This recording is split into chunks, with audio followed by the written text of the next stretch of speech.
ಶ್ರೀ ಗುರುಭ್ಯೋ ನಮಃ. ಹರಿ ಓಂ. ನಮಸ್ಕಾರ ಸ್ನೇಹಿತರೆ, ನನ್ನ ಯೂಟ್ಯೂಬ್ ಚಾನಲ್ಗೆ ನಿಮ್ಮೆಲ್ಲರಿಗೂ ಆದರದ ಸ್ವಾಗತ. ಸ್ನೇಹಿತರೆ, ಈ ದಿನ ನಾನು ಮಾತಾಡ್ತಕ್ಕಂಥ ಕಾನ್ಸೆಪ್ಟು ಡಿಫ್ರೆಂಟ್ ಇದೆ. ಅಂದರೆ ನಾನು ಯಾವಾಗಲೂ ಮನೆ ವಾಸ್ತು ಜ್ಯೋತಿಷ್ಯ ಇದ್ರ ಬಗ್ಗೆ ಮಾತಾಡ್ತಾಯಿದ್ದೆ. ನಾನು ಆ್ಯಕ್ಚುಲಾಗಿ ವರ್ಕ್ ಮಾಡ್ತಕ್ಕಂಥದ್ದು ಡೈಲಿ ದಿವಸ 9 ರಿಂದ 10 ಗಂಟೆ. ಆ್ಯಕ್ಚುಲಾಗಿ ಏನಂದರೆ ಮದುವೆ ಸಂಬಂಧಪಟ್ಟ ಜಾತಕ, ಮದುವೆಗೆ ಏನು ತೊಂದರೆಗಳಿದೆ, ಮದುವೆ ಪೂಜೆಗಳು, ಅದ್ರ ಬಗ್ಗೆ ಭಾಳಷ್ಟು ನಾನು ವರ್ಕ್ ಮಾಡ್ತೀನಿ. ನಾನು ದಿವಸ ಮಿನಿಮಮ್ 17 ರಿಂದ 18 ಗಂಟೆ ವರ್ಕ್ ಮಾಡಿದ್ರೆ ಮಿನಿಮಮ್ 10 ಗಂಟೆ ಈ ಜ್ಯೋತಿಷ್ಯ ಪಂಚಾಂಗಕ್ಕೆ ಯಾವಾಗಲೂ ಮೀಸಲಿಟ್ಟಿರ್ತೀನಿ. ಅದರಲ್ಲಿ ವಿಶೇಷ ಏನಂದ್ರೆ ಮದುವೆಗಂತೂ ಭಾಳಷ್ಟು ಕ್ಲೈಂಟ್ಸು ಜಾತಕಗಳು ಬರ್ತಾಯಿದೆ. ಎಸ್ಪೆಷಲಿ ಬೆಂಗಳೂರಲ್ಲಿ ನನಗೆ ಆ್ಯಕ್ಚುಲಾಗಿ ಟೋಟಲಾಗಿ ಒಂದು 2 ರಿಂದ 2.25 ಲಕ್ಷನಷ್ಟು ಕ್ಲೈಂಟ್ಸ್ ಇದ್ದಾರೆ. ಅಂದರೆ ಜ್ಯೋತಿಷ್ಯ, ಪಂಚಾಂಗ, ಹೆಲ್ತ್ ಇಶ್ಯೂಸು, ಮದುವೆಗಳು ಮತ್ತೊಂದಕ್ಕೆ. ಹಾಗಾಗಿ ಈ ದಿನ ನಾನು ಮದುವೆ ಬಗ್ಗೆ ಒಂದು 4 ಪ್ರಾರಂಭದ ಹಂತ ಅಂದರೆ ಹೇಗಿರುತ್ತೆ ಅಂತ ಮಾತಾಡ್ತೀನಿ. ಆಮೇಲೆ ಕಂಟಿನ್ಯೂಷನ್ ಆಗಿ ಅದರ ಸಂಚಿಕೆಗಳನ್ನು ಮಾಡ್ಕೊತ ಹೋಗ್ತೀನಿ. ಸ್ನೇಹಿತರೆ, ಮದುವೆ ಅಂತಂದರೆ ಏನಂದರೆ ಒಂದು ಗಂಡು ಒಂದು ಹೆಣ್ಣಿನ ಜೀವನದ ಒಂದು ಪ್ರಾರಂಭದ ಅಧ್ಯಾಯ. ಹಾಗಾಗಿ ಮದುವೆ ಅಂತ ಬಂದಾಗ ಮೊದಲು ಏನು ನಾವು ಅಂದರೆ ತಂದೆ ತಾಯಿಗಳಿಂದ ಒಂದು ಆಶೀರ್ವಾದ ಪಡ್ಕೋಬೇಕಾಗುತ್ತೆ. ಹಾಗೂ ಹುಡುಗನ ಕಡೆ ಹುಡುಗಿ ಕಡೆ ಅಂತ ಹೇಳಿದ್ರೆ ಎರಡೂ ಕಡೆಗೆ ಇದು ಅನ್ವಯಿಸುತ್ತೆ. ನೀವು ಮದುವೆ ಮಾಡ್ಕೋಬೇಕು ಅಂತಂದಾಗ ಜ್ಯೋತಿಷಿಗಳ ಹತ್ರ ಕ್ಲೀನಾಗಿ ಏನಂದರೆ ಒಂದು ಬಾರಿ ಜಾತಕಗಳನ್ನು ವಿಮರ್ಶೆ ಮಾಡ್ಕೋಬೇಕು. ಏನು ಅಂತಂದರೆ ನಮ್ಮ ಮಗನ ಅಥವಾ ಮಗಳ ಜಾತಕದಲ್ಲಿ ಏನು ದಶಾಭುಕ್ತಿ ನಡೀತಾ ಇದೆ, ಯಾವ ದಶಾಭುಕ್ತಿಯಲ್ಲಿ ಅಂತರ್ದಶಾಭುಕ್ತಿ ನಡೀತಾ ಇದೆ, ಹಾಗೂ ಅದಕ್ಕೆ ಸಂಬಂಧಪಟ್ಟಿರ್ತಕ್ಕಂಥ ಮದುವೆಗೆ ಏನಾದರೂ ಆ ದಶಾಭುಕ್ತಿಗಳು ಅನುಕೂಲ ಇದೆಯೋ ಇಲ್ಲವೋ, ಅಥವಾ ಮದುವೆ ನಂತರ ಅಥವಾ ಮದುವೆ ಮಾಡಿದ ನಂತರ ಏನೋ ದಶಾಭುಕ್ತಿ ಮುಗಿದ ಮೇಲೆ ಅಥವಾ ಅಂತರ್ದಶಾಭುಕ್ತಿ ನಡೋ ಮಧ್ಯಕ್ಕೆ ಏನಾರ ತೊಂದರೆಗಳಾಗುತ್ತೆ ಅಂತ ಫಸ್ಟ್ ನೀವು ತಿಳ್ಕೊಬೇಕು.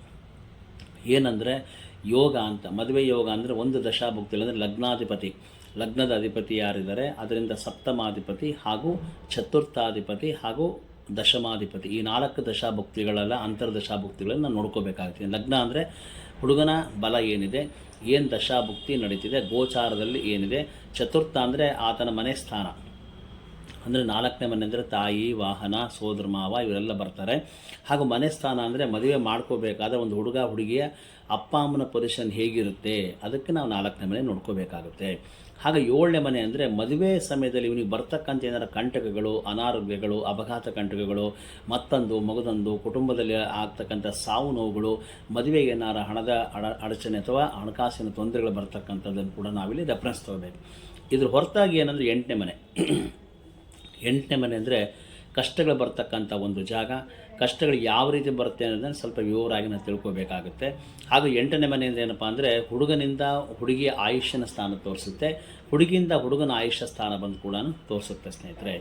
ಹಾಗೆ ಇದು ಮುಗಿದ ಮೇಲೆ 10ನೇ ಮನೆ. ಇವು ಯಾಕೆ ರೆಫರೆನ್ಸ್ ತಗೋ? 10ನೇ ಮನೆ ಅಂದರೆ ಉದ್ಯೋಗ ಅಂತಂದರೆ ಈ ಹುಡುಗನ ಉದ್ಯೋಗ ಯಾವ ರೀತಿ ಇದೆ, ಯಾವ ರೀತಿ ನಡೀತಾ ಇದೆ, ಮದುವೆಗಳಾದಮೇಲೆ ಏನಾದ್ರು ತೊಂದರೆಗಳಾಗುತ್ತಾ ಅಂತ ನೋಡ್ಕೋಬೇಕು. ಆಮೇಲೆ ಇನ್ನೊಂದು ಏನಂತಂದರೆ 6ನೇ ಮನೆ. ಇದು ಮುಗಿದ ಮೇಲೆ ನೋಡ್ತೀವಿ. ಸಿಕ್ಸ್ತ್ ಹೌಸ್ ಅಂದರೆ ಏನಾಗುತ್ತೆ ಜನರಲ್ಲಾಗಿ ಅಂತಂದರೆ ನನ್ನ ಪ್ರಕಾರ ಆರೋಗ್ಯ ಯಾವ ರೀತಿ ಇದೆ, ದೇಹದ ಪರಿಸ್ಥಿತಿ ಯಾವ ರೀತಿ ಇದೆ, ಮದುವೆ ಟೈಮಲ್ಲಿ ಏನಾರ ಗ್ರಹಗಳ ಒಂದು ವೈಪರೀತ್ಯ ಅಥವಾ ದಶಾಭಕ್ತಿಗಳ ಗೋಚಾರದಿಂದ ಏನಾದರೂ ಅನಾರೋಗ್ಯ ಸಂಭವಿಸುತ್ತಾ, ಅಥವಾ ಏನಾರ ಮದುವೆ ಟೈಮಲ್ಲಿ ಏನಾರ ಕಾಯಿಲೆಗಳು ಬರುತ್ತಾ, ಮದುವೆ ಟೈಮಲ್ಲಿ ಏನಾದರೂ ಬೇರೆ ಥರದಲ್ಲಿ ಸಡನ್ನಾಗಿ ಬರ್ತಕ್ಕಂಥ ಒಂದು ಅನಿರೀಕ್ಷಿತ ಕಾಯಿಲೆಗಳು, ಅನಿರೀಕ್ಷಿತ ಕಂಟಕಗಳೇನಿದೆ ಅಂತ ನೋಡ್ಕೋಬೇಕು. ಅಂದರೆ ಮೊದಲೇನೆಂದರೆ ಲಗ್ನ ನೋಡ್ಕೋಬೇಕು. ಲಗ್ನಾಧಿಪತಿ ಯಾರು, ಲಗ್ನದಿಂದ ಎಲ್ಲಿದ್ದಾನೆ, ಲಗ್ನದ ಕಂಪೇರ್ ಮಾಡಿಕೊಂಡು ಚತುರ್ಥ ಅಂದರೆ ಮನೆ ಭಾವ, ಅಪ್ಪ ಅಮ್ಮನ ಭಾವ, ಹಾಗೂ ವಾಹನ ಅಂದರೆ ಅಲ್ಲಿ ಅವರು ಮಾಡ್ತಕ್ಕಂಥ ಉದ್ಯೋಗ ಸಂಬಂಧಪಟ್ಟಿರ್ತಕ್ಕಂಥ ವಾಹನಗಳು ಅಥವಾ ಚಲಾಯಿಸ್ತಕ್ಕಂಥ ವಾಹನಗಳಾಗ್ಬೋದು. ಆಮೇಲೆ 7ನೇ ಮನೆ ಅಂದರೆ ಅವನಿಗೆ ಮದುವೆಗೆ ಏನೇನು ತೊಂದರೆಗಳಿದೆ, ಏನು ತೊಂದರೆ ತಾಪತ್ರೆಗಳು ಬರಬಹುದು. ಆಮೇಲೆ 8ನೇ ಮನೆ ಏನಂತಂದರೆ ಆ ಸಾವು ನೋವುಗಳ ಕಂಟಕ, ಅನಾರೋಗ್ಯ ಸಂಭವಿಸ್ತಕ್ಕಂಥದ್ದು.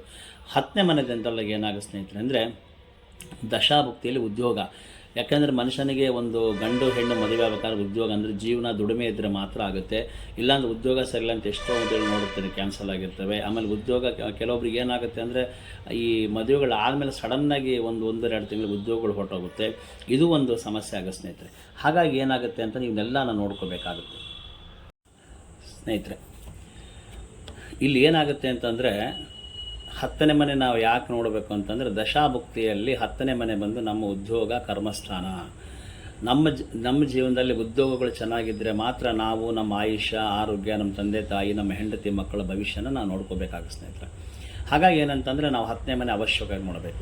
ಇನ್ನು 9, 11 ನಾವು ಯಾಕೆ ನೋಡೋದಿಲ್ಲ? 9 ಅಂದರೆ ಭಾಗ್ಯ, ಅಂದರೆ ದಶಾಭುಕ್ತಿ ಬಂದಾಗ ಭಾಗ್ಯಸ್ಥಾನ ಅಂದರೆ ತಂದೆ ಸ್ಥಾನ, ತಂದೆಯಿಂದ ಒಳ್ಳೇದಾಗ್ತಕ್ಕಂಥದ್ದು. 11 ಅಂದರೆ ಮದುವೆ ಆದಮೇಲೆ ಹೆಂಡತಿಯಿಂದ ಒಳ್ಳೇದಾಗ್ತಕ್ಕಂಥದ್ದು, ಹಣಕಾಸು ಬರ್ತಕ್ಕಂಥದ್ದು, ಒಂದು ಸಂತಾನ ಭಾಗ್ಯ ಬರ್ತಕ್ಕಂಥದ್ದು, ಆಭರಣ ಖರೀದಿ ಮಾಡ್ತಕ್ಕಂಥದ್ದು, ಅಥವಾ ಜಮೀನು ಮಗದೊಂದು ಖರೀದಿ ಮಾಡ್ತಕ್ಕಂಥದ್ದು ಕೂಡ ಅದು ಹೆಂಡತಿಯ ಅಥವಾ ಹುಡುಗನ ಹುಡುಗಿಯ 11 ತೋರಿಸ. 12ನೇ ಮನೆ ಏನಂದರೆ ಅವ್ರು ಯಾವ ರೀತಿ ಚೆನ್ನಾಗಿರ್ತಾರೆ, ಅಂದರೆ ಯಾವ ರೀತಿ ಅಂತಂದರೆ ಗಂಡ ಹೆಂಡತಿ ದಾಂಪತ್ಯ ಜೀವನ, ಹೊಂದಾಣಿಕೆ ಜೀವನ ಯಾರು ಚೆನ್ನಾಗಿರುತ್ತೆ, ನಿದ್ರೆಗಳು ಯಾವ ರೀತಿ ಇರುತ್ತೆ, ಮನೆಯಲ್ಲಿ ಯಾವ ರೀತಿ ಹೊಂದಾಣಿಕೆ ಇರುತ್ತೆ ಅಂತಕ್ಕಂಥದ್ದನ್ನು ನಾವಲ್ಲಿ ರೆಫರೆನ್ಸ್ ತೊಗೋಬೇಕಾಗುತ್ತೆ. ಇನ್ನು ಲಗ್ನದಿಂದ ಏನಪ್ಪ ಅಂದರೆ 2ನೇ ಮನೆ ಅಂದರೆ ಆ ಹೆಣ್ಣು ಮದುವೆ ಆಗ್ತಕ್ಕಂಥ ಹುಡುಗ ಅಥವಾ ಹುಡುಗಿಯ ಮಾತಿನ ವೈಖರಿ ಹೇಗಿರ್ತದೆ, ಅವರ ನಡೆನುಡಿ ಹೇಗಿರ್ತದೆ, ಅವರು ಇತರೆ ಜನ ಜೊತೆಗೆ ಯಾವ ರೀತಿ ಮಾತಾಡ್ತಾರೆ, ಉದ್ಯೋಗದಲ್ಲಿ ಯಾವ ರೀತಿ ಇರ್ತಾರೆ, ಹಾಗೂ ನಿಮ್ಮ ಸಂಬಂಧಿಕರ ಜೊತೆಗೆ ಯಾವ ರೀತಿ ಹೊಂದಾಣಿಕೆ ಮಾಡ್ಕೊತಾರೆ ಅಂತಕ್ಕಂಥದ್ದು 2ನೇ ಮನೆ ನೋಡೋಕೆ. ಇನ್ನು 3ನೇ ಮನೆ ಬಂದು ದುಸ್ಥಾನ ಅಂದರೆ ಉದ್ಯೋಗ ಸ್ಥಾನ. ಸಡನ್ನಾಗಿ ಏನಾದರೂ ಸಮಸ್ಯೆಗಳು ಬಂತು ಅಂದರೆ ಉದ್ಯೋಗ ಹೋದಾಗ ಮುಂದೆ ಏನು ಮಾಡಬೇಕು ಮಾಡಬಾರ್ದಕ್ಕಂಥದ್ದನ್ನು ನಾವಲ್ಲಿ ವೈಬ್ರೇಷನ್ಸ್ ತೊಗೋಬೇಕು. ವೈಬ್ರೇಷನ್ಸ್ ಅಂದರೆ ಏನಂತಂದರೆ ಸಡನ್ನಾಗಿ ಮದುವೆ ಆದ ಕೆಲವೊಬ್ಬರಿಗೆ ನಾನು ಭಾಳಷ್ಟು ಕ್ಲೈಂಟ್ಸ್ ನೋಡಿದ್ದೀನಿ, ಮದುವೆ ಆದ ತಕ್ಷಣ ಒಂದು ತಿಂಗಳಿಗೆ ಕೆಲಸ ಹೋಗಿರ್ತದೆ, ಹುಡುಗನಿಗೋ ಹುಡುಗಿ ಹೋಗಿರ್ತದೆ, ಏನೋ ಒಂಥರ ಶೋಕ ವಾತಾವರಣದಲ್ಲಿ ಮುಳುಗೋಗ್ಬಿಟ್ಟಿರ್ತಾರೆ. ಆ ರೀತಿ ಆಗಬಾರ್ದು. ಏನಪ್ಪ ಅಂತಂದರೆ ಮನುಷ್ಯನಿಗೆ ಮದುವೆ ಆದಾಗ ಒಂದು ಎನರ್ಜಿ ಇರಬೇಕಾಗತ್ತೆ. ಅದನ್ನು ಮುಂದೆ ಹೇಳ್ತೀನಿ, ಮದುವೆಗಳು ಯಾವ ರೀತಿ ಇರುತ್ತೆ, ಯಾವ ಕ್ರಮಗಳಿರುತ್ತೆ, ಅದನ್ನೆಲ್ಲ ನಾನು ರೆಫರೆನ್ಸ್ ಮುಂದಿನ ವಿಡಿಯೋಗಳಲ್ಲಿ ಕೊಡ್ತೀನಿ ಸ್ನೇಹಿತರೆ. ಇದು ಶಾರ್ಟ್ ಆಗಿ ಕೊಡ್ತಾ ಇದ್ದೀನಿ ಅಷ್ಟೇ. ಇಲ್ಲಿ 3ನೇ ಮನೆ ಉದ್ಯೋಗ ಸ್ಥಾನ ನೋಡಬೇಕು ಅಂತಾನೆ ದುಸ್ಥಾನ ಅಂತಂತೀವಿ ನಾವು. 3ನೇ ಮನೆ ಏನಂದರೆ ಒಂಥರ ಈ ಸೋದ್ರ ಮಾವ, ಸೋದರತ್ತೆ, ಅತ್ತೆ, ಮಾವ, ಚಿಕ್ಕಪ್ಪ, ಚಿಕ್ಕಮ್ಮ, ಈ ಸ್ಥಾನಗಳನ್ನು ನಾವು ಪರ್ಫೆಕ್ಟ್ನೆಸ್ ನೋಡಬೇಕಾಗುತ್ತೆ ಮದುವೆಗೆ ಮಾತ್ರ, ಬೇರೆದಕ್ಕಲ್ಲ, ಮದುವೆಗೆ ಮಾತ್ರ. ಇನ್ನು ಪಂಚಮ ಭಾವ ಅಂದರೆ 5ನೇ ಮನೆ ಅಂದರೆ ಇವ್ರಿಗೆ ಏನು ಸಂತಾನ ಆಗುತ್ತೆ, ಸಂತಾನಕ್ಕೆ ಏನು ಸಮಸ್ಯೆ ಇದೆ. 5ನೇ ಮನೆ ಅಂದರೆ ಪೂರ್ವ ಪುಣ್ಯ ಸ್ಥಾನ, ಅಂದರೆ ಹೋದ ಜನ್ಮದಲ್ಲಿ ಮಾಡಿರ್ತಕ್ಕಂಥ ಕರ್ಮಗಳ ಅನುಸಾರವಾಗಿ ಇವ್ರಿಗೆ ಏನೇನು ಬರ್ಬೋದು, ಏನು ತೊಂದರೆಗಳಾಗುತ್ತೆ. ಆಮೇಲೆ 5ನೇ ಮನೆ ಬಂದು ಏನಪ್ಪ ಅಂತಂದರೆ ಜನರಲ್ಲಿಗೆ ಉನ್ನತ ವಿದ್ಯಾಭ್ಯಾಸ, ಆಮೇಲೆ ವಿದೇಶ ಪ್ರವಾಸ ಯೋಗ ಕೂಡ 12 ಹಾಗೂ 10 5ನೇ ಮನೆಯಿಂದ ನಾವು ಕಂಪೇರ್ ಮಾಡ್ತೀವಿ. ಜನರಲ್ಲಾಗಿ ಏನಪ್ಪ ಅಂದರೆ 5ನೇ ಮನೆಯಲ್ಲಿ ಚಂದ್ರ ಇದ್ದರೆ, ಆಮೇಲೆ ಚಂದ್ರ, ಶುಕ್ರ ಅಂದರೆ ಈ ಬುಧ ಗ್ರಹಗಳಿದ್ರೆ ಹೆಣ್ಣು ಸಂತಾನ, ಶನಿ ಇದ್ದರೂ ಕೂಡ ಹೆಣ್ಣು ಸಂತಾನ ಆಗುತ್ತೆ.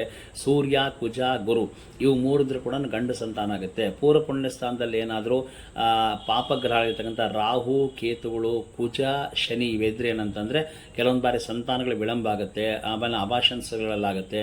ಪಂಚಮದಲ್ಲಿ ರಾಹು ಇದ್ರೆ ಏನಪ್ಪ ಅಂದರೆ ಮದುವೆಯಾಗಿ 2 ರಿಂದ 3 ವರ್ಷ ಏನಾದರೂ ಪದೇ ಪದೇ ಪುಣ್ಯಕ್ಷೇತ್ರಗಳಿಗೆ ಹೋಗ್ತಿದ್ರೆ ಅಪಘಾತ ಕಂಟಕ, ಗಂಡನ ಜೀವಕ್ಕೆ ಅಥವಾ ಹುಡುಗಿ ಜೀವಕ್ಕೆ ಸಾವಿನ ಕಂಟಕ ಅಂತೂ ಬರುತ್ತೆ ಸ್ನೇಹಿತರೆ. ಯಾಕಂದರೆ ಭಾಳಷ್ಟು ಜನ ಕ್ಲೈಂಟ್ಸ್ ನೋಡ್ತಿರ್ತೀನಿ ನಾನು. ಅದಕ್ಕೆ ಏನಂದರೆ ಜನರಲ್ಲಾಗಿ ಒಂದು ಸಜೆಷನ್ ಹೇಳಬೇಕು ನಿಮಗೆ ಅಂದರೆ, ಮದುವೆಯಾಗಿ ಹೊಸರಲ್ಲಿ ಒಂದು 2-3 ತಿಂಗಳ ತನಕ ಒಂದು 90 ಡೇಸ್, ಒಂದು 90 ದಿವಸದ ಅವಧಿಯಲ್ಲಿ ಯಾವುದೇ ಪುಣ್ಯಕ್ಷೇತ್ರಗಳಿಗೆ ಹೋಗದೇ ಇರೋದು ಭಾಳಷ್ಟು ಸೂಕ್ತ. ಯಾಕೆ ಅಂದರೆ ಅಲ್ಲಿ ಏನಾಗುತ್ತೆ ನಿಮಗೆ ಅಂದರೆ, ನೀವು ಸುಮ್ಮನೆ ಇರ್ತೀರಿ, ಈ ಮನೆಗಳಿಗೆ ವಯಸ್ಸಾದರೂ ಸುಮ್ಮನೆ ಇರಲ್ಲ, ಅಪ್ಪ ಅಮ್ಮನ ಸುಮ್ಮನೆ ಇರಲ್ಲ, ನಂದು ಆ ದೇವರು, ನಿಂದು ಈ ದೇವರು, ಹೋಗಿ ಬರ್ರಿ ಅಂತ ನಿಮಗೊಂಥರ ಟಾರ್ಚರೈಸ್ ಮಾಡ್ತಿರ್ತಾರೆ. ಬಟ್ ಒಂದು ನೀವು ತಿಳ್ಕೊಳ್ರಿ, ಹೋಗೋದು ದೊಡ್ಡದಲ್ಲ, ಹೋದ್ಮೇಲೆ ಅಲ್ಲಿ ಬ್ರಹ್ಮಚರ್ಯ ವ್ರತ ಪಾಲನೆ ಮಾಡಬೇಕು, ಸಂಸಾರಗಳನ್ನು ಮಾಡಬಾರ್ದು, ಬೇರೆ ಯಾವುದೇ ರೀತಿ ದುರಾಭ್ಯಾಸಗಳನ್ನು, ಕೆಟ್ಟ ಚಟಗಳನ್ನು ಮಾಡಬಾರ್ದು.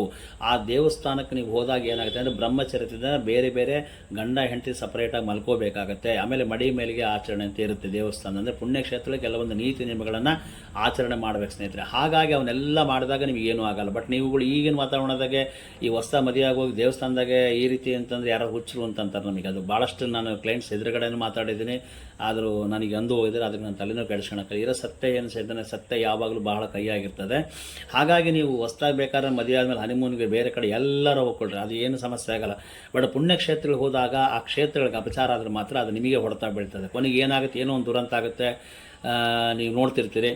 ಮತ್ತೆ ಎಲ್ಲರೂ ಏನಂತಂದರೆ, ಈ ಥರ ಮದುವೆ ಆಗಿದ್ವಿ ಹೊಸದಾಗಿ, ಇಲ್ಲೊಂದು ಧರ್ಮಸ್ಥಳಕ್ಕೆ ಹೋಗಿದ್ದೆ, ಇಲ್ಲೊಂದು ಇದು ಸುಬ್ರಹ್ಮಣ್ಯಕ್ಕೆ ಹೋಗಿದ್ದೆ, ಇಲ್ಲೊಂದು ತಿರುಪತಿಗೆ ಹೋಗಿದ್ವಿ, ನಮಗೆ ಈ ಥರ ತೊಂದರೆ ಆಗ್ತದೆ, ಮತ್ತು ಕೊನೆಗೆ ನೀವು ದೇವ್ರನ್ನೇ ಬೈತೀರಿ. ಬಟ್ ನೀವು ಮಾಡಿರ್ತಕ್ಕಂಥ ತಪ್ಪುಗಳು ಯಾರಿಗೂ ಗೊತ್ತಾಗಲ್ಲ.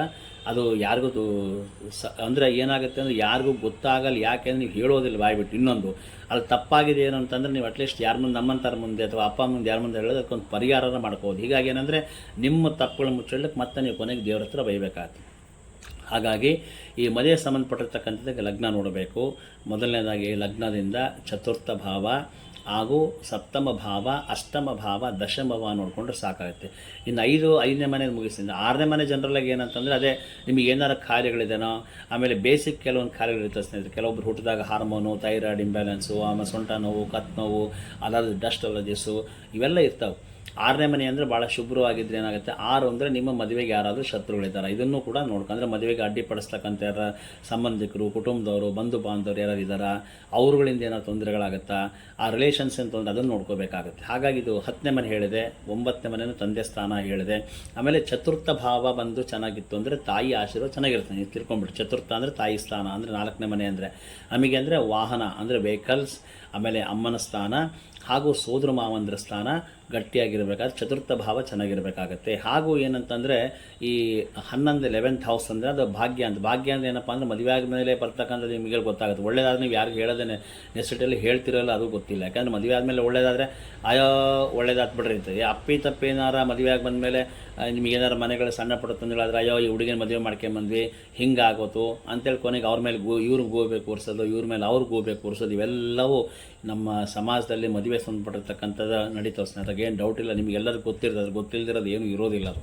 ಹಾಗಾಗಿ ಏನಂತಂದರೆ ಈ ಮದುವೆ ವಿಚಾರ ಬಂದಾಗ ಪ್ರಿಕಾಷನ್ ಮೊದಲು ಏನಂತಂದರೆ ಮದುವೆಗೆ ಏನು ಸಮಸ್ಯೆಗಳಿದೆ ಕ್ಲೀನಾಗಿ ಕನ್ಸಲ್ಟ್ ಮಾಡಿಕೊಂಡು ಯಾವ ದಶಾಭುಕ್ತಿ ನಡೀತಾ ಇದೆ ಒಂದು ನೋಡಿ ಹೇಳ್ತೀನಿ. 2 ಕುಂಡ್ಲಿ ಇರುತ್ತೆ. 2 ಕುಂಡ್ಲಿಯಲ್ಲಿ ಒಂದು ಲಗ್ನ ಕುಂಡ್ಲಿ ಅಂತಿರೋ ಸ್ನೇಹಿತರೆ. ಲಗ್ನ ಕುಂಡ್ಲಿ ಅಂದರೆ ಮದುವೆ ಆಗೋ ತನಕ ಮಾತ್ರ ನಾವು ರೆಫರೆನ್ಸ್ ತೊಗೋಬೇಕು. ಎಲ್ಲರೂ ಉಲ್ಟಾ ವರ್ಸನ್ ಮಾಡ್ತಾರೆ ನಮ್ಮವ್ರು. ಏನಂತಂದರೆ ಮದುವೆ ಆಗೋ ತನಕ ಲಗ್ನದ ತೊಗೊಂಡು ಮದುವೆ ಆದಮೇಲೆ ಜೀವನಕ್ಕೆ ನಾವು ನವಾಂಶ ಕುಂಡ್ಲಿನ ತೊಗೊತೀವಿ ನಾವು.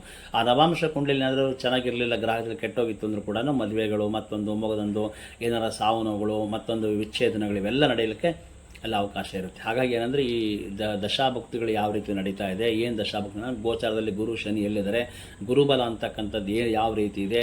ಆಮೇಲೆ ಆ್ಯಕ್ಚುಲಿ ಅಂದರೆ ಬರೀ ಗುರುಬಲ ನೋಡಿದ್ರೆ ಉಪಯೋಗ ಇಲ್ಲ ಸ್ನೇಹಿತರೆ. ಯಾವಾಗಲೂ ಮದುವೆಗೆ ಅಂದರೆ ಗುರುಬಲ ಜೊತೆಗೆ ಶುಕ್ರ ಬಲ ಬೇಕು. ಶುಕ್ರ ಅಂದರೆ ಆ್ಯಕ್ಚುಲಿ ಅಂದರೆ ಈ ನಂಬರ್ 1 ಪೊಸಿಷನ್ ಇರ್ತಕ್ಕಂಥ ಶುಕ್ರ ಅಂದರೆ ಹೆಣ್ಣು ಮಕ್ಕಳ ಜೀವನ, ಮದುವೆ, ದಾಂಪತ್ಯ ಜೀವನ, ಸಂತಾನ, ಆಮೇಲೆ ಅವರಿಂದ ತೊಂದರೆಗಳು ಏನಿದೆ ಅಂತ ಕೂಡ ನಾವು ತಿಳ್ಕೊಬೇಕು. ಫಸ್ಟ್ ಶುಕ್ರಗ್ರಹ ಚೆನ್ನಾಗಿರಬೇಕಾಗುತ್ತೆ, ನೆಕ್ಸ್ಟ್ ಗುರು, ಆಮೇಲೆ ಕುಜನ್ ಕೂಡ ನೋಡಬೇಕು ನೀವು. ಕುಜನ್ ಮರೆಯೋಗೇ ಇಲ್ಲದು. ಮಂಗಳಗ್ರಹ ಜನರಲ್ಲಾಗಿ ಏನಪ್ಪ ಅಂದರೆ ಚತುರ್ಥ ಭಾವದಲ್ಲಿದ್ದರೆ ಮದುವೆ ಟೈಮಲ್ಲಿ ಏನಾದ್ರು ತಾಯಿಗೆ ಅನಾರೋಗ್ಯ ಬರ್ಬೋದು, ಆಮೇಲೆ ಅಪಘಾತ ಇನ್ವಿಟೇಷನ್ ಕೊಡೋದು ಏನಾದ್ರು ಕಂಟಗಳು ಬರ್ಬೋದು. ಚತುರ್ಥ ಭಾವದಲ್ಲಿ ಕುಜ ಇದ್ದರೆ ಏನಾಗುತ್ತೆ ಅಂತಂದರೆ ಮನೆಗಳಲ್ಲಿ ಏನಾರ ಇನ್ನೇನು ಹೆಚ್ಚು ಕಡೆ ಮದುವೆ ದೇವ್ರ ಚಪ್ಪರ ಹಾಕೋದು ಮಾಡೋದು ಆ ಥರದಲ್ಲಿ ಏನಾರ ಸಾವುಗಳು ಸಂಭವಿಸ್ತಕ್ಕಂಥ ಚಾನ್ಸ್ ಇರುತ್ತೆ. ಇನ್ನು ಕುಜ 7ರಾಗಿದ್ದಾಗ ನೇರವಾಗಿ ಏನಾರ ಮದುವೆ ಚೌಟ್ರಿಗಳಲ್ಲೇ ಗಂಡ ಹೆಂಡತಿ ಮಧ್ಯೆ ಅಂದರೆ 2 ಕುಟುಂಬ ನಡುವೆ ಮಧ್ಯೆ ಏನಾರು ಗಲಾಟೆಗಳಾಗ್ತಕ್ಕಂಥದ್ದು. ಕುಜ 8ನೇ ಮನೆಗಿದ್ದರೆ ಮದುವೆ ಆಗಿ 6-7 ತಿಂಗಳ ತನಕ ಜರ್ನಿ ಮಾಡ್ತಿದ್ರೆ ವಾಸಿ. ಆಮೇಲೆ ಕುಜ ಜನರಲ್ಲಾಗಿ 12ನೇ ಮನೆಗಿದ್ದರೆ ನಿದ್ರೆಗಳು ಇರೋದಿಲ್ಲ, ಅನಾರೋಗ್ಯ ಸಮಸ್ಯೆ ಈ ಥರದ್ದೆಲ್ಲ ಬರ್ತೈತೆ. ಹಾಗಾಗಿ ಅಂದರೆ ಮದುವೆ ಒಂದು ವಿಚಾರಕ್ಕೆ ನೀವು ಭಾಳಷ್ಟು ಜಾಗೃತಿ. ಯಾಕಂದರೆ 2 ಜೀವಿಗಳ ಪ್ರಶ್ನೆ, 2 ಕುಟುಂಬದ ಮಧ್ಯೆ ನಡೀತಕ್ಕಂಥ ಒಂದು ಒಳ್ಳೆ ಬಾಂಧವ್ಯ ಅಂತ ಅಂದ್ಕೊಂಡು ಅದನ್ನು ಭಾಳಷ್ಟು ಚೆನ್ನಾಗಿ ನೋಡಿಕೊಂಡು ಜಾತಕಗಳನ್ನ ವಿಮರ್ಶೆ ಮಾಡ್ಕೊಂಡು ಹೋಗ್ಬೇಕು. ಈಗ ಏನಾಗ್ಬಿಟ್ಟಿದೆ ಅಂತಂದರೆ ಸ್ನೇಹಿತರೆ ಏನಾಗುತ್ತೆ, ಬರ್ತಾರೆ ನಮ್ಮ ಹತ್ರ ಜಾತಕ ಕೊಡುತ್ತಾ ಆಗ್ತದೆ, ಮುಂದೇನು ಅನ್ನೋ ಪ್ರಶ್ನೆಗೆ ನನ್ನ ಹತ್ರ ಉತ್ತರ ಇರೋದಿಲ್ಲ. ಮುಂದೆ ಅಂದರೆ ದಶಾಭಕ್ತಿ ಬಂದು ಚೇಂಜ್ ಆಗುತ್ತೆ. ದಶಾಭಕ್ತಿಗಳು ಬಂದ ಅದನ್ನು ನೋಡಲಿಕ್ಕೆ ಸ್ವಲ್ಪ ಟೈಮು ಕಾಲಾವಕಾಶ ಬೇಕು ಸ್ನೇಹಿತರೆ. ನಮಗೆ ಒಂದು ಜಾತಕ ನೋಡಲಿಕ್ಕೆ ನಿಮಗೆ 2 ಮದುವೆ ಒಂದು ಜಾತಕ ಕೂಡಿಸ್ಲಿಕ್ಕೆ ನನಗೆ ನನ್ನ ಅಂದಾಜಿನ ಪ್ರಕಾರ ನನ್ನೊಂದು 30-35 ವರ್ಷದ ಅನುಭವದ ಪ್ರಕಾರ ಹೇಳೋದಾದರೆ ಮ್ಯಾಕ್ಸಿಮಮ್ ಏನಂತಂದರೆ 2 ದಿವಸ ಬೇಕು ಸ್ನೇಹಿತರೆ. ಇವ್ರು ಬಂದು ಒಂದು 5 ನಿಮಿಷ ಕೊಟ್ಟು ಒಂದು ಏನೋ ಒಂದು ಸಂಭಾವನೆ ಕೊಡ್ತಾರೆ ಹೋಗ್ತಾರೆ. ಬಟ್ ಅದು ಜಾಸ್ತಿ ಸಂಭಾವನೆಗಳು ಕೇಳಿದ್ರು ಈಗಿನ ಕೊಡೋದಿಲ್ಲ. ಯಾಕಂದರೆ ಮದುವೆಗೆ ಇವ್ರು ಏನು ನನ್ನ ಪ್ರಕಾರ ಸ್ನೇಹಿತರೆ ಏನಂದರೆ ಮದುವೆ ಆದರೆ ಏನಪ್ಪ ಅಂದರೆ ಕೆಲವೊಂದು ಜನಕ್ಕೆ ಮಾತ್ರ ಅನುಕೂಲ ಇದೆ. ಯಾರಿಗೆ? ಚೌಟ್ರಿಯರಿಗೆ. ಅವರು ಚೆನ್ನಾಗಿ ಇಂಪ್ರೂವ್ಮೆಂಟ್ ಆಗ್ತಾರೆ, ಚೆನ್ನಾಗಿ ದುಡ್ಡು ಬರ್ತದೆ, ಅಡುಗೆಯರಿಗೂ ದುಡ್ಡು ಬರ್ತದೆ, ಓಕೆನಾ. ಆಮೇಲೆ ಡೆಕೋರೇಷನ್ಗೆ ದುಡ್ಡು ಬರ್ತದೆ, ಫೋಟೋಗ್ರಾಫರ್ ದುಡ್ಡು ಬರ್ತದೆ. ಕೊನೆಗೆ ನೀವೇನಂದರೆ ಮದುವೆ ಆದಮೇಲೆ ಏನಾರು ಸರಿ ಆಗಲಿಲ್ಲ ಅಂದ್ರೆ ಕೊನೆಗೆ ಬೈಯೋದು ಯಾರಿಗೆ ಅಂದರೆ ಯಾರು ಮದುವೆ ಮಾಡಿಸಿದ್ರು, ಯಾವನ ಜಾತಕ ನೋಡಿದ್ರೆ ಸಿಂಗಲ್ ವರ್ಡಲ್ಲಿ ಕೂಡ ಬೈತಕ್ಕಂಥ ಪ್ರಸಂಗಗಳನ್ನ ನೋಡಿದ್ದೀನಿ.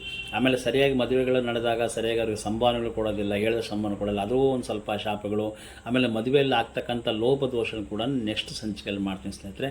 ಹಾಗಾಗಿ ನೀವು ಯಾರು ಈಗ ಮದುವೆಗಳು ಮಾಡಬೇಕು ಅಂತ ಇದ್ದೀರೋ, ಆಮೇಲೆ ಮದುವೆಗೆ ಸಂಬಂಧಪಟ್ಟಂಗೆ ಹುಡುಗ ಹುಡುಕ್ಬೇಕಂತಿದ್ರೆ ಇದನ್ನು ಒಂದು ಏನಪ್ಪ ಅಂದರೆ ಬೇಸಿಕ್ ಲೆಸನ್ ಅಂತ ತೊಗೊಳ್ರಿ. ಅಂದರೆ ಜಾತಕನ ಒಳ್ಳೆಯವ್ರ ಹತ್ರ ಕರೆಕ್ಟಾಗಿ ವಿಮರ್ಶೆ ಮಾಡಿ. ಇಲ್ಲಿ ಒಂದು ಹೇಳ್ತೀನಿ ಸ್ನೇಹಿತರೆ, ಅಂದರೆ ನೀವು ಯಾವಾಗಲೂ ಮದುವೆಗೆ ಎಲ್ಲ ಖರ್ಚು ಮಾಡಿ ಈ ಮದುವೆ ಸಂಬಂಧಪಟ್ಟ ಪೂಜೆಗಳಿಗೆ ಜಾತಕಗಳಿಗೆ ದುಡ್ಡು ಕೊಡೋದಂಗೆ ಏನಾದರೂ ಇದ್ದರೂ ಕೂಡ ಕೆಲವೊಂದು ಅದರಿಂದ ಆಗ್ತಕ್ಕಂಥ ಅನಾಹುತಗಳಿಗೆ ಯಾರೂ ಹೊಣೆ ಇಲ್ಲ.